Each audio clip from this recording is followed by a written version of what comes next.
You've made it to part 3, weather spotting, and kind of a wrap up and review for our 2021 basic Skywarn class recorded version. All right, let's talk a little bit about weather spotting. So we've talked about safety a number of times in this presentation. Please do not take any unnecessary risks. When you're storm spotting, be sure to know things like, what are the hazards? Could you expect lightning out of this storm? Hail? Flooding? Do we have a watch or warning in effect? Where are you relative to the storm? Is it coming at you from the west, from the south? Where is the storm moving? Is it coming right at you? Is it going to pass to your north? And what is your safety plan to take shelter? Storm motion can be unpredictable.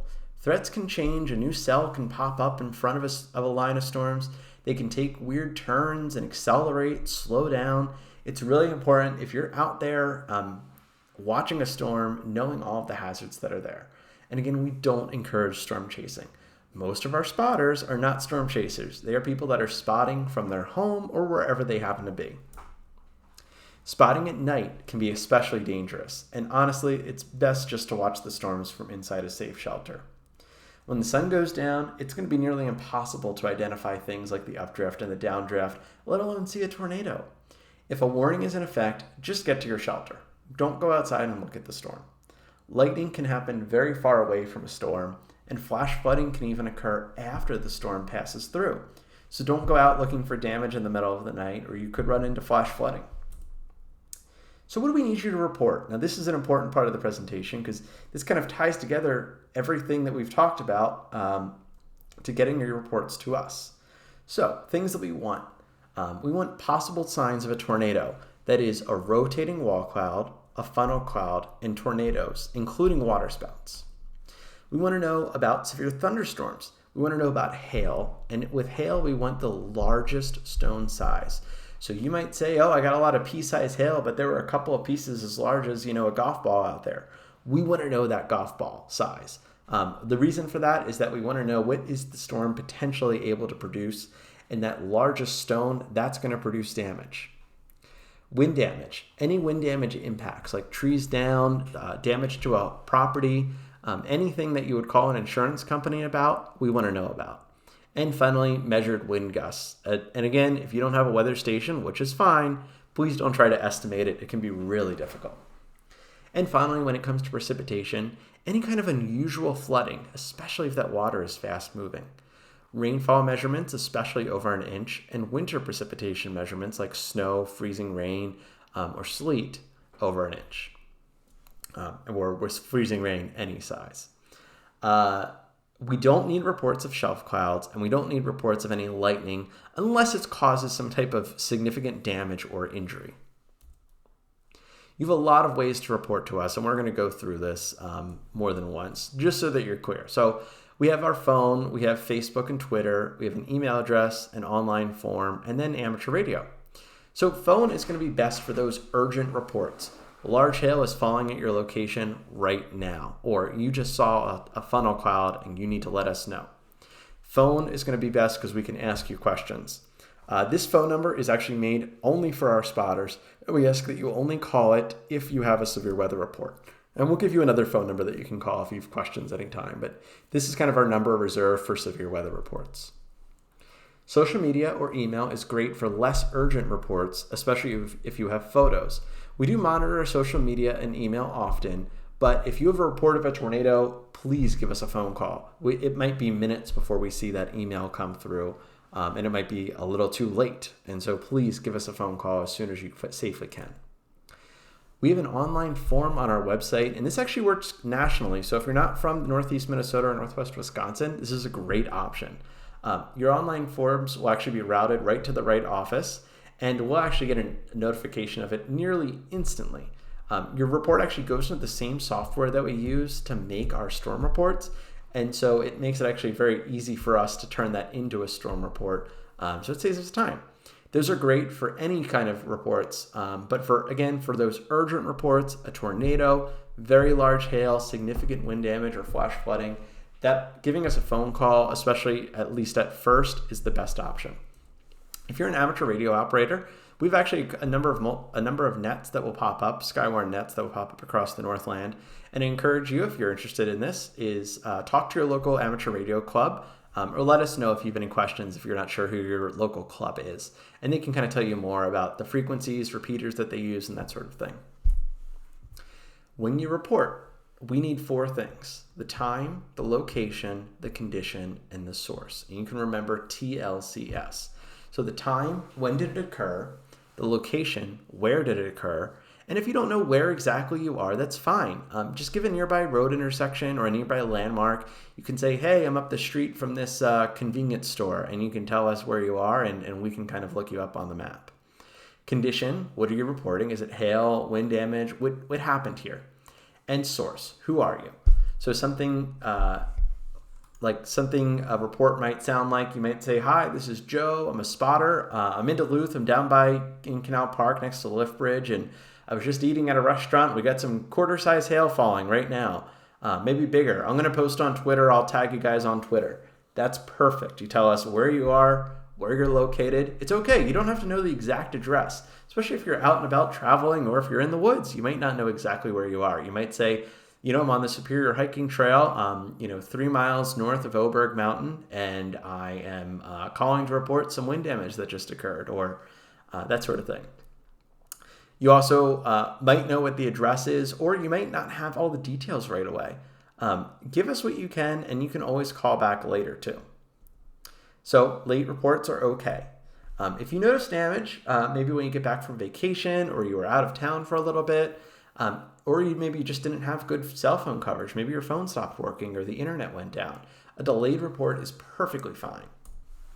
We really appreciate those photos and videos. Large hail, wind damage, flooding. We like it because then we can use those photos both on our social media at the time of the storm and in our training like this. Photos and videos can be sent to us later too. You give a call, you say, hey, I got a lot of hail falling here. I'll send you guys a picture later. And then, the next morning, send us a couple of the pictures you took. That's fine. It's okay if you're not exactly sure what you're looking at. So maybe you think you see a tornado or a funnel cloud and you're not positive. Give us a call. We can kind of walk you through it. We can say, okay, where are you looking? Okay, you're looking to the west. Yeah, no, that doesn't seem like a right place where you would see a funnel cloud, or maybe you are looking at a funnel cloud. And don't forget that location part. I cannot tell you how many reports we get that are from here. I don't know where here is. We do get to know the names of a lot of our spotters, but not everyone, or all the meteorologists at our office are going to know exactly who you are and where you're located. So always include that location. Hey, I'm 3 south of Ely, and we just had some wind damage here at my property. Great, we appreciate that. The online forum is something that we're really promoting this year because it's a great way to get reports to us. It's nearly an instant way to get your report to us, and it works anywhere in the country. When you're using this form, you're going to select the type of report that you're using. So you're reporting wind or hail or flooding. You'll get to the next screen. You'll put in when it did occur, the time, and any details. And this is where fill up this text box with everything that you can remember. Was one tree knocked down or a dozen knocked down? Were they all healthy? Were they all snapped at the base? Give us those details there. You go to the next screen and it'll be a location. If you're on a phone or a PC, you might be able to use your device's current location if you click that little button at the top. Otherwise, you can use this map to kind of click around and show exactly where you are located. And finally, on the last screen, it will confirm your report that you're about to send to the National Weather Service. And you can put in your phone number and email address here if you would like. This is great. Give us your name, give us your number, and we can call you if we have any questions. If you're watching this and you've got your smartphone handy, you can actually get it out and use this QR code here on the left to scan with your camera app and go to that report site, bookmark it. All right, another tool that we have for reporting is mPING. mPING is a free app from NOAA that allows you to report precipitation type. Now, one limitation is that you can't report the amount. You can't report things like I got 3 inches of rain or 2 inches of snow. But you can report it's raining here, it's snowing here, sleet, freezing rain, and you can also report if hail is falling. This is actually great for really small hail. If you get like pea-size hail, open up the mPING app and send us a report. That is perfect. A lot of times when that is when we get small hail, we'll get a lot of phone calls. If it's less than an inch, you can just use the mPING app and we'll get the report instantly. There are some other options. There's a wind damage, a flood, and a tornado option. I strongly recommend, if you have wind damage, flood, or tornado, to call us or send us an email as well. Don't just use those reporting tools alone, because the mPING app is anonymous, and in being anonymous, we don't know who you are. So if you call us and say, hey, I'm a spotter, I just put wind damage in on the mPING app, I'm located here, here's what happened. These options also don't allow for any user entered information, so you can't type in, my shed just blew over. We don't get any information. You can just select wind damage 1 through 5. And so for wind damage, flooding, tornado, give us a call or use one of our other reporting methods. And again, the website for that is listed on the screen, mping.nssl.noaa.gov, or use that QR code, or if you get the handout after you register as a spotter, we'll have a link in there too. All right, precipitation reports. Sign up for CoCoRaHS if you want to start reporting rain and snow to us. And we've had a really big push for this, and we actually have a number of observers now across the Northland, but we are always looking for more. CoCoRaHS is the best way to report rain and snow on a regular basis. If you have a CoCoRaHS rain gauge that looks like this, that's excellent. If not, you do have to pick one up to be part of CoCoRaHS. This is a NOAA-sponsored nonprofit network. And really the only requirement is that you use the standard rain gauge. Now, why is that? Different rain gauges actually have different sources of error. So automated rain gauges, like the ones that we have at some of our weather stations, might under or overdo rain in certain circumstances. A bucket like this never lies, and it's actually really reliable, even when there's windy conditions and that sort of thing. So we ask all CoCoRaHS reporters to use the same rain gauge so that we can get accurate and kind of comparable rainfall measurements. Daily reporting is encouraged, but there's no commitment here. If you just want to report when you want and you don't want to report every day, that's fine. If you can report every day, though, those zeros are really great. We love when people report zeros every day because that's how we can measure things like, well, how long has it been since that location has had rain? Reports automatically get pulled into our software, and if you're actually a CoCoRaHS reporter, you don't have to worry about telling us how much rain or snow you got because we get it automatically in our software.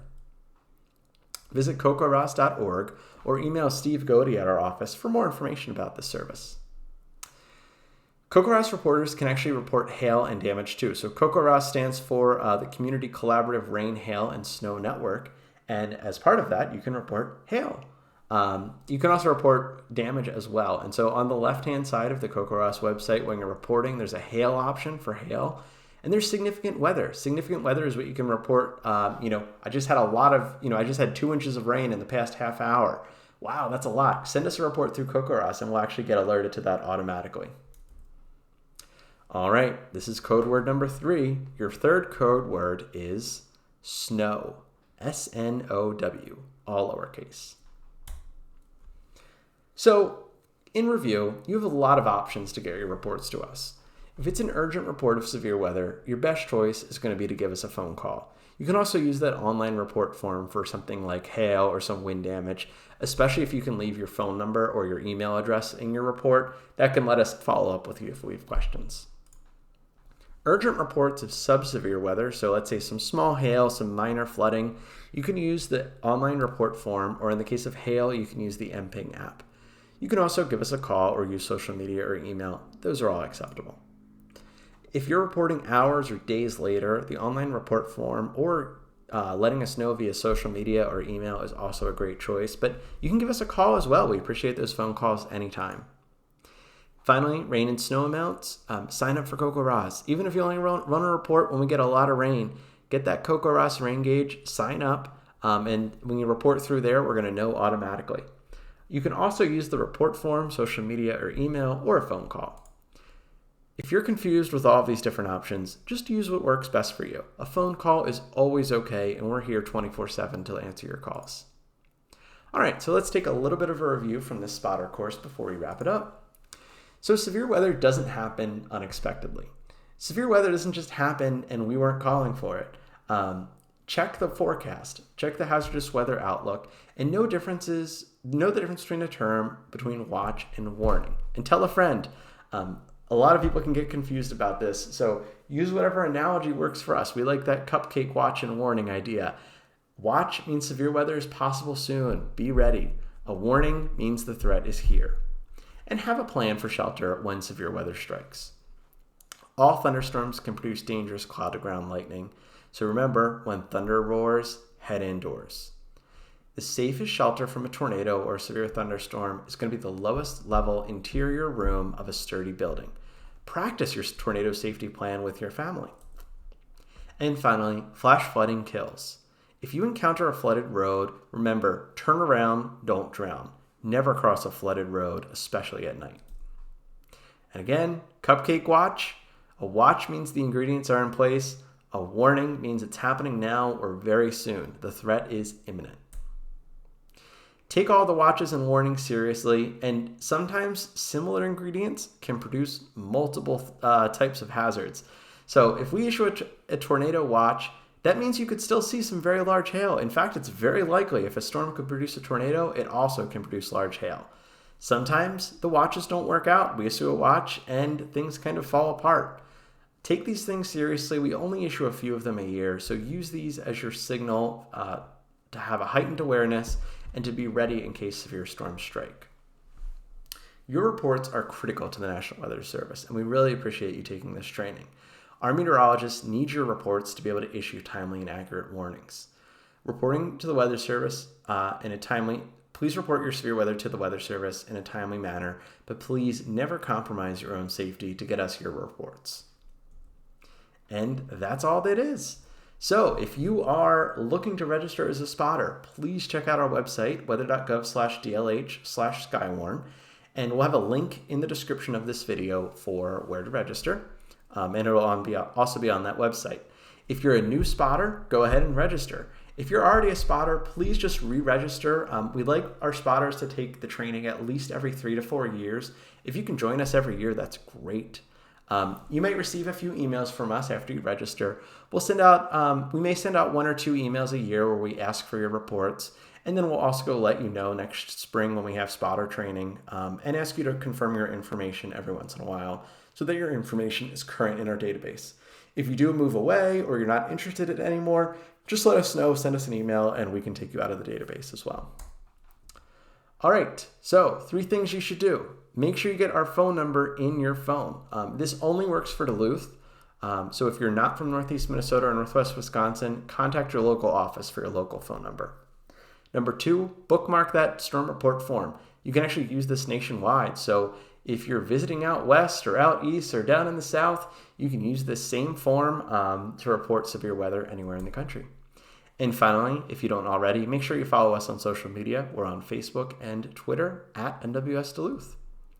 If you have any questions or comments about this presentation or our training, let me know. My name is Joe Moore. I'm the Warning Coordination Meteorologist, and you can email me joseph.moore@noaa.gov. Thank you so much for watching this presentation. Be sure to register if you want to register as a spotter for our area. And if you're not from Northeast Minnesota or Northwest Wisconsin, check out weather.gov and visit your local office for more information about their local Skywarn program. Again, thank you, and I hope you enjoyed the presentation.